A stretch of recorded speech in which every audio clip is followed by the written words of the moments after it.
요즘 우리 주변에서 우리 주변 직장 동료나 또 주변 아는 사람들에게 예수 믿으신가요? 또는 신앙생활 하시나요? 이렇게 묻는 것이 예전에 비해서 그리 쉽지 않아 보입니다. 특히 캐나다와 같은 개인 자유와 또 이렇게 복합 문화 속에서 남의 종교나 어떤 신앙 유무에 대해서 묻는 것은 마치 개인의 프라이버시에 해당되는 것이라고 생각해서 잘 묻지 않는 경향이 있습니다. 이것은 어찌 보면 참 아이러니컬하다고 생각이 됩니다. 왜냐하면 우리의 신앙 선배들이 초대교회 시절에 로마의 식민치하에서 예수를 주로 고백하는 것은 그들의 생명을 맞바꿀 만큼 위험한 일이었기 때문입니다.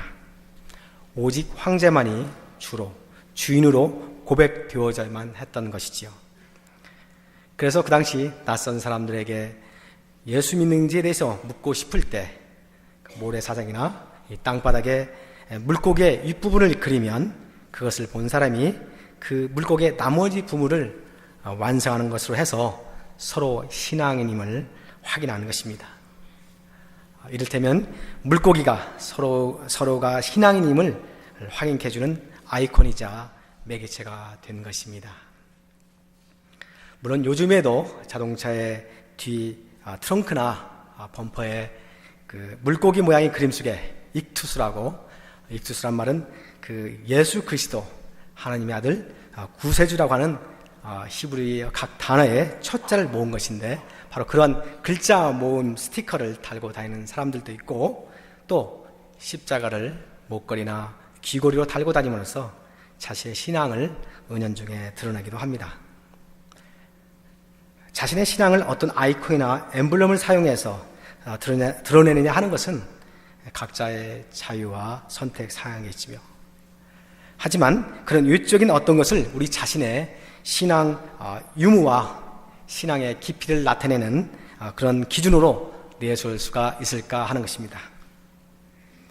아마 거기에 동의할 분들은 거의 없을 것입니다.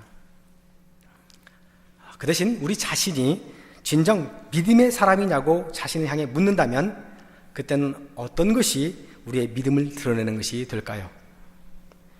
내가 어떻게 살고 있기 때문에 또는 내가 이렇게 하고 있기 때문에 나는 믿는 사람이다, 신앙인이다라고 말할 수 있는 것은 무엇일까요? 이런 질문에 답하기 위해서 우리는 믿음이 무엇인지 먼저 정리를 해봐야 할 필요성을 느끼게 됩니다. 그럼 믿음이 무엇입니까? 오늘 성경 말씀은 그것에 대해서 뭐라고 말씀하고 있습니까? 성경에서 믿음은 바로 바라는 것들의 실상이요 보지 못하는 것들의 증거라고 이렇게 말씀을 하고 있습니다. 믿음은 바라는 것, 보지 못하는 것, 다시 말해서 나타나지 않은 것, 드러내지 않은 것, 소망하는 것을 전제하는데 바로 믿음이 그런 것들의 실제함을 확인시켜 준다는 것입니다. 그러면서 모든 세계가 하나님의 말씀으로 지어진 것을 믿음으로 안다고 말씀합니다. 우리가 태초에 그분이 창조해 가시는 과정을 직접 눈으로 보지는 않았지만 이 우주 만물이 그분의 말씀으로 지어진 것임을 믿고 확신하는 것, 그것이 바로 믿음이라는 것입니다. 그렇습니다. 믿음은 하나님이 이 모든 세계, 곧 그것이 우리 눈에 보이든 보이지 않든 이 우주 만물을 말씀으로 지으신 창조자이시고 우주의 역사를 이끌어 가시는 주권자라는 것을 믿는 것입니다.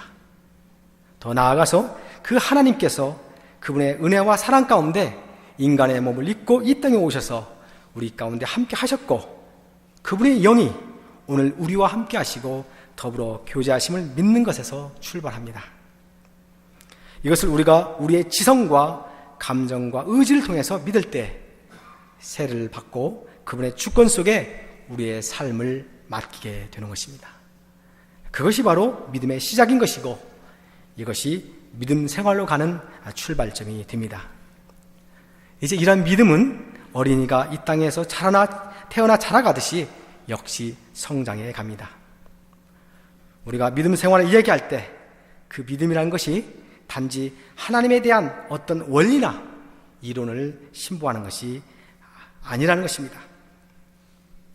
그것은 비록 우리 육신의 눈에 보이지는 않지만 우리 이 시대에 우리의 구체적인 삶 속에서 우리와 함께 하시는 살아계신 하나님과 동행하며 이 땅에서 그분의 뜻을 함께 이루며 살아가는 구체적인 행동을 말하는 것입니다. 그러므로 믿음 생활이라는 것은 그분과 더불어 함께 해가는 과정이고 또 순례의 여정인 것입니다. 우리가 저 천성에 다다를 때까지 우리의 삶의 온 과정을 통해 이루어가는 발자취이자 궤적인 것입니다.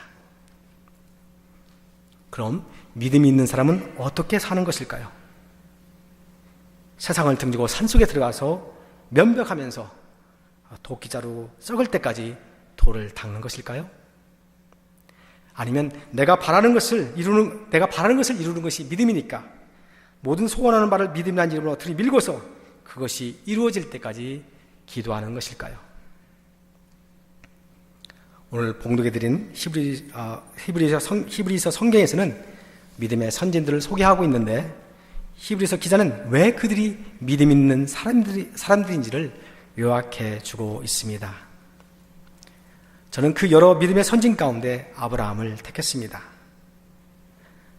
이제 저에게 주신 아브라함의 신앙에 관한 말씀을 통해서 아브라함의 믿음의 여정이 무엇인지, 그의 인생을 통해 보여주는 믿음의 특징은 무엇인지, 믿음 있는 사람은 어떻게 사는 것인지 살펴보면서 도전받고자 합니다.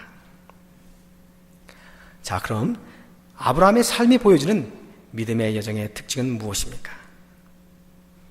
먼저 그의 믿음의 여정은 순종에 있었음을 본문은 소개하고 있습니다.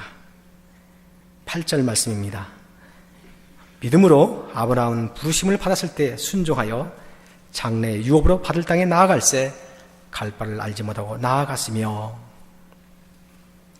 여기에서 아브라함이 보여준 믿음은 바로 순종이라고 하는 것입니다. 그런데 자세히 살펴보면 그는 순종하기 전에 먼저 부르심을 받았습니다. 하나님의 음성을 들은 것입니다.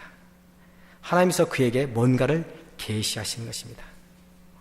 순종하기 전에 먼저 우선되는 것, 곧 선행 지표가 있었던 것입니다. 그것은 무엇을 순종할 것인가에 관한 것입니다. 아브라함이 그것을 들었다는 것입니다. 그러므로 엄밀한 의미에서 믿음의 출발은 들음이라고 이렇게 말을 할 수가 있겠습니다. 어떤 언질이나 약속을 받아야 그 다음 우리가 순종하든지 말든지 할 게 아니겠습니까? 그러면 혹자는 이렇게 말을 할 것입니다. 아브라함은 하나님의 부르심을 받았다. 나도 순종할 준비가 되어 있다. 문제는 하나님께서 내 귀에 대고 인수야, 이거 이제 뭘 하거라, 이렇게 하지 않는다는 것입니다. 여러분은 어떻게 생각하십니까? 여러분도 이런 궁금증이나 똑같은 답답함을 느낄 때가 있지 않습니까? 그러면 우리는 어떻게 듣는가? 사도 바울이 이 부분에 대해서 명확히 정의하고 있습니다. 로마서 10장 17절 말씀에 그러므로 믿음은 들음에서 나며 들음은 그리스도의 말씀으로 말미암았느니라. 믿음은 들음에서 시작되는데 그 들음은 바로 그리스도의 말씀을 통해서 듣는다는 것입니다. 그렇습니다. 아브라함 당시에는 말씀으로 주어진 성경이 없었습니다. 첫 성경 문서라고 할 수 있는 것이 모세오경인데 이것이 문서적으로 표현된 것은 수백 년 후인 것입니다. 그러니 하나님께서 아브라함에게 뭔가를 전해주시고자 싶을 때 직접 전해줄 수밖에 없는 것입니다. 아브라함이 원하는 아무 때가 아닌 하나님께서 꼭 그래야겠다고 판단하실 때 그것도 아주 간헐적으로 말입니다. 하지만 우리에게는 손만 뻗으면 닿을 수 있는 곳에 동시다발적으로 접할 수 있는 하나님의 말씀이 있습니다. 그렇습니다. 우리는 말씀을 통해서 듣습니다. 그런데 단순히 성경 구절을 읽는다고 듣는 것이 아니라 깊은 묵상을 통해서 듣는 것입니다. 하나님은 언제든 성경을 통해서, 설교자를 통해서, 또 성령님을 통해서 말씀하시지만 내가 그분과 별도의 시간을 갖지 않거나 그분께